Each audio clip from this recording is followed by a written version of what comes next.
Welcome to the Forever in Their Hearts podcast with Dale Martin Jr., brought to you by Martin Brothers, providing funerals designed and customized to be as special as your loved one lost.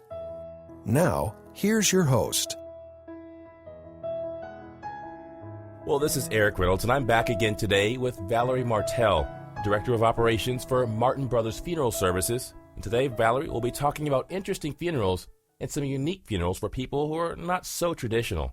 Now, right before Valerie joins us, just as a reminder that if you have questions or require assistance, you need to reach out to Martin Brothers Funeral Services in Vancouver at 778-330-7799. Again, that's 778-330-7799. Well, Valerie, thanks for joining me on the phone again today. Nice to talk to you, Erik. Hey, Valerie, when I think of funerals, I think of the viewing of the funeral, the burial, the reception. And now, do these things need to be done in this particular order? I know last week we talked about some really unique funeral traditions around the world, but if my loved one, well, let's say not so traditional, do I have to have the traditional funeral? Well, there will always be a place for this traditional order of a funeral. Number one, it's practical and it has roots that are far-reaching. But that being said, there is room and opportunity to have things done exactly as you wish. For instance, some families wish to have a traditional viewing, then they have the funeral, and then they may go straight to the reception. After this, behind the scenes, we do the cremation, and then the following day, or maybe the following 2 days later, whatever it is, the family gathers again for a final committal. In our case, on the West Coast, that often includes the family coming together on our beautiful Pacific Ceremony yacht and taking part in a scattering at sea. This is such a beautiful and meaningful service, and many families are really saying, wow, this is something that Mom could have only dreamed about. We didn't know this was an option. She loved being out on the water, and now it's her final resting place.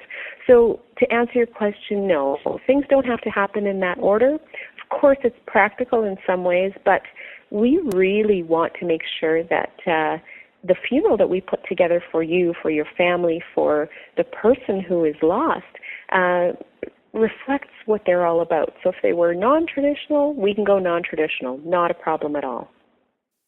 I know you mentioned the yacht, and for the listeners, if you've not seen that, go to their website, check it out, mbfunerals.com. Unbelievable yacht. Fantastic. Such a beautiful thing. And very unique, especially to the West Coast. Now, while we're talking about unique, maybe what are some of the unique requests that maybe you've had, other than the yacht, for funeral services? Oh, one that stands out to me is one time we did a funeral for a gentleman who was a book lover. He had, and I went to the home and saw it, he had a huge library in his home. It was a beautiful library, too. You can just imagine it, complete with the library ladder, everything. It was unbelievable. The family wanted this to be a central theme of the service. So what we actually did is we recreated a wall from his library at the front of the chapel. So it was bookshelves with his books, complete with his chair, his side table that had his glasses on it. I think it had a bottle of scotch or a decanter of scotch and a glass. Had everything that he was all about. Interesting. It was so beautiful, and we had taken a picture of a wall in his library. It looked pretty much like that. At the end of the service, the guests were invited to come forward and offer their condolences to the family. And what they were invited to do after that really makes this special. They were invited to help themselves to a book off a shelf. So it was interesting to see. Well, number one, the family had two reasons for this. One, they wanted to get rid of some of these books because there were just too many for them to keep. I think they were selling the house or whatever they were doing. They wanted to get rid of some of them. And two, they felt it was a great way to give a little piece of their loved one to each person who meant something to his life. It was so powerful. It was so interesting to watch. People were coming forward. They were speaking with the family. Then they were going to the shelves, and it looked like they were visiting a library or a bookstore. It was so interesting. They were choosing a book, and many of them were just searching for that right book. And I heard people talking about different things, different books, and what this particular gentleman had discussed with them about a certain book, and so they were looking for that book. It really served the purpose of a funeral in that it brought together the people from all facets of that person's life. And they each had a little story about him that really completed the picture for the family of who he was. So wonderful. To top all of this off, each book had a little book plate in the front cover. That's that sticker inside the front cover of the book. And he had always placed these inside all of his books. They were custom made for him. They were little book plates that said, "From the library of," and it had his name there. What a powerful and memorable keepsake. I wanted to be one of the funeral guests. It was amazing. I got to sit back and watch this. So neat. Another service that comes to mind is, we've all heard of having personal items at a service. You bring in, Dad's golf clubs or his fishing stuff or whatever it is.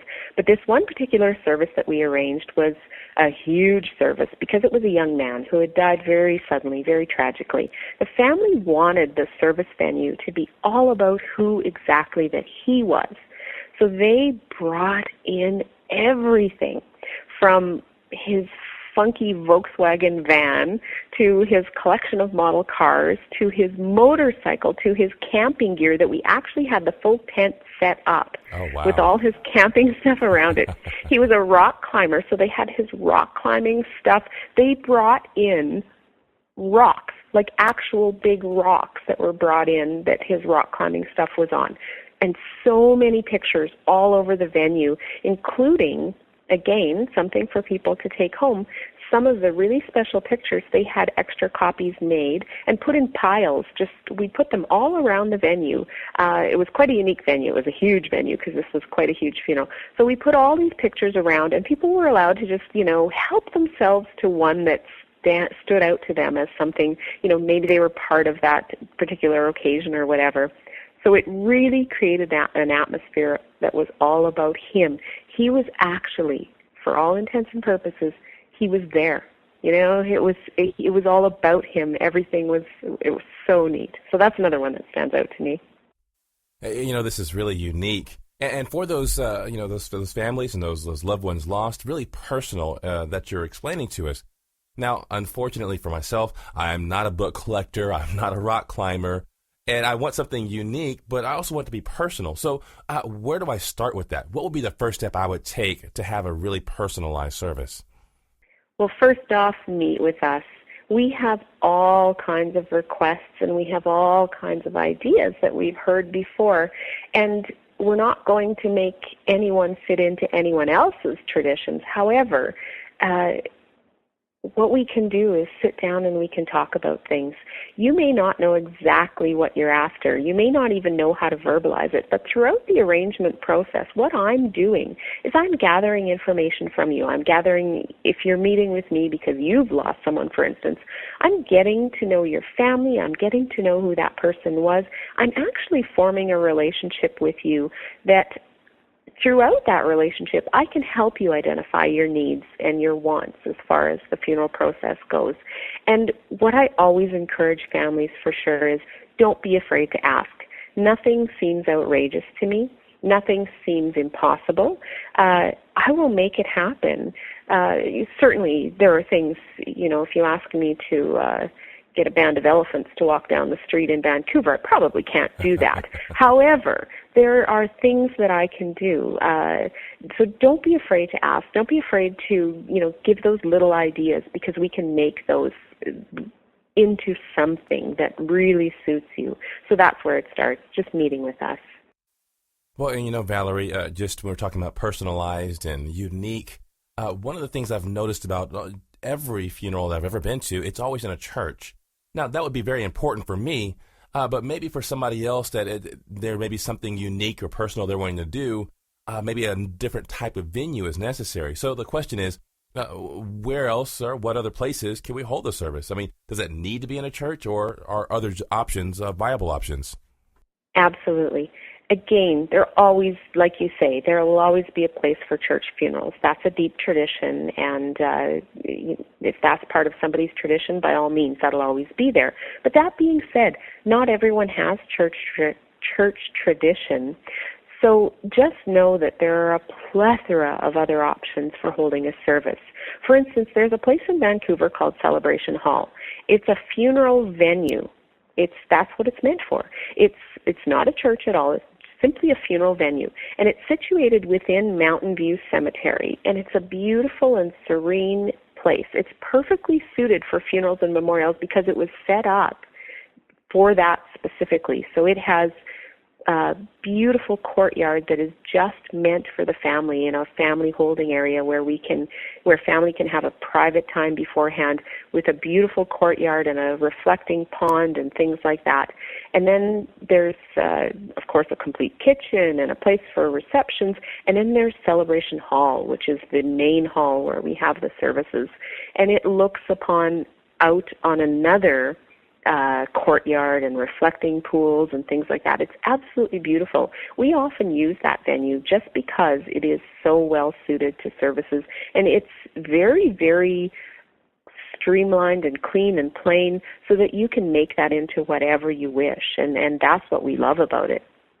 There are so many other halls. There are parks, golf and country clubs, tennis clubs that can be used. There are so many venues that people don't often consider, but that's where we at Martin Brothers are really a valuable resource. When you tell me about your vision for a service or even your ideas, I have a host of venues that I have visited.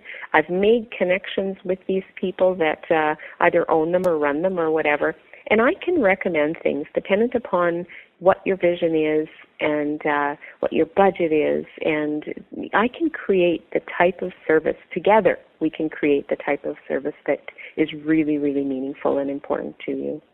Well, Valerie, it's been such a great conversation and about the unique and personalized requests. But before we go, I'd be remiss if I didn't ask if you had some final thoughts that you'd like to share with our listeners. Absolutely, Erik. What I want to get across is that funerals are as individual as the person that you have lost. There's no right or wrong way to memorialize someone. You can trust that since you knew your loved one the best, that you are infinitely qualified to make some choices and decisions regarding their memorialization. With our help, you can do that. But use our services. Often I tell people that as a funeral professional, I can plan and hold a service the size and the scope of a wedding with every last detail covered, from venue to catering to the officiant to musicians, flowers, everything else that's needed to create that special and meaningful day, and I can plan that in a span of a few days. We all know the time and the work that it takes to plan a wedding. Sometimes that's a more than a year process. Unlike a wedding, however, the funeral involves grief and loss and a host of other emotions that you're going through. So leave those details to us so that you can focus on what matters most. Well, Valerie, it's been so great talking to you today and getting your insight into planning these more non-traditional funerals that are so unique and so personal. Thank you for sharing your experience and your knowledge, providing some interesting ideas for myself and for the listeners. Now, for the listener, if you can think of someone who might benefit or just find interest in what we've talked about today, forward this episode to them. I promise you they'll thank you. And of course, as always, if you have questions, if you require assistance, you have to reach out to Martin Brothers Funeral Services in Vancouver at 778-330-7799. Again, that's 778-330-7799, or visit their website. We talked about it during the episode at www.mbfunerals.com. Again, that's www.mbfunerals.com. Well, Valerie, once again, for myself, for the listeners, as always, thanks so much for the call today. Thanks, Erik.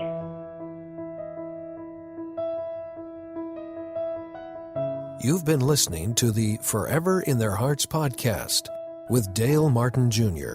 from Martin Brothers Funeral Services. Our 4 generations of service in the funeral profession have equipped us with a legacy of understanding. In your hour of need, Martin Brothers is there. Call Martin Brothers in Vancouver today at 778-330-7799 and visit them online at www.mbfunerals.com.